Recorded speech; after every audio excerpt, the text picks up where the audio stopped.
College ഇഷ്ടമാണോ? Sir എവിടെയായിരുന്നു? ആണോ? കേട്ടിയോ? എന്തു ഇത് എവിടെ നോക്കിയാലും രേണുകയുടെ ഈ ഒരു മോശമായിട്ടുള്ള കുറെ വീഡിയോസും കുറെ ഡാൻസുകളും എന്തിനു വേണ്ടിയാണ് ഇതൊക്കെ ഇടുന്നത്?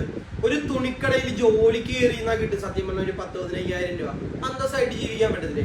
എല്ലാവരും കമന്റ് അടിക്കും. ഞാൻ പറയുന്നത് മോശമായിട്ടുള്ള കാര്യങ്ങൾ കണ്ടാൽ മാത്രമേ പറയത്തുള്ളൂ. എന്താണെന്ന് വെച്ച് കഴിഞ്ഞാൽ ഞാൻ കഴിഞ്ഞ ദിവസം ഒരു വീഡിയോ ചെയ്തായിരുന്നു, മുടി വെച്ച് മറയ്ക്കുന്നതെന്നും പറഞ്ഞ് ഷോട്ട് ചെയ്തായിരുന്നു. അതിനകത്ത് ഒത്തിരി പേര് ഇവരെ സപ്പോർട്ട് ചെയ്യുന്ന കുറെ പേരുണ്ടാവും എന്തൊക്കെ കാണാൻ വേണ്ടിയിട്ട്. പക്ഷെ അതിന്റെ ഇടയിൽ നല്ല കമന്റ് അടിച്ച് എന്നെയും സപ്പോർട്ട് ചെയ്യുന്നുണ്ട്. എന്താ വെച്ച് കഴിഞ്ഞാൽ കറക്റ്റ് കാര്യങ്ങളാണ് പറഞ്ഞതെന്ന് പറഞ്ഞു. പക്ഷെ ഈ കമന്റ് അടിച്ച് സപ്പോർട്ട് ചെയ്യുന്നവർ എന്തിനു വേണ്ടിയിട്ടാണ് സപ്പോർട്ട് ചെയ്യുന്നതെന്ന് മാത്രം എനിക്കറിയാൻ വയ്യ. ഇപ്പൊ എന്ത് പറഞ്ഞാലും ഉണ്ട് ഈ ഞാൻ ഇത് എന്ത് ചെയ്താലും എന്റെ സുധിച്ചേട്ടൻ ഇഷ്ടമാണെന്ന് പറഞ്ഞു എന്ന് വെച്ചിട്ട് എത്ര പേരുടെ കൂടെ ഈ ഒരു റീൽസ് ഒക്കെ എടുക്കുന്ന ഒരു പരിധിയൊക്കെ ഇല്ലേ? അഭിനയിക്കേണ്ടെന്നൊന്നും ഞാൻ പറയുന്നൊന്നുമില്ല. നല്ലതായിട്ടുള്ള നല്ല രീതിയിലുള്ള വേഷമൊക്കെ കിട്ടുമ്പോൾ അഭിനയിച്ചോ. ഒരു കുടുംബം പോറ്റാനാണ്, ഓക്കെ, സംഭവം ശരിയാണ്, മക്കളെയൊക്കെ നോക്കാനാണെന്ന് പറയാം. പക്ഷെ ഇങ്ങനെയുള്ള പേക്കൂത്ത് കാണിക്കുന്നത് ആർക്കും ഇഷ്ടപ്പെടത്തുമില്ല, ആർക്കും അത് സപ്പോർട്ട് ചെയ്യാനും പറ്റത്തില്ല.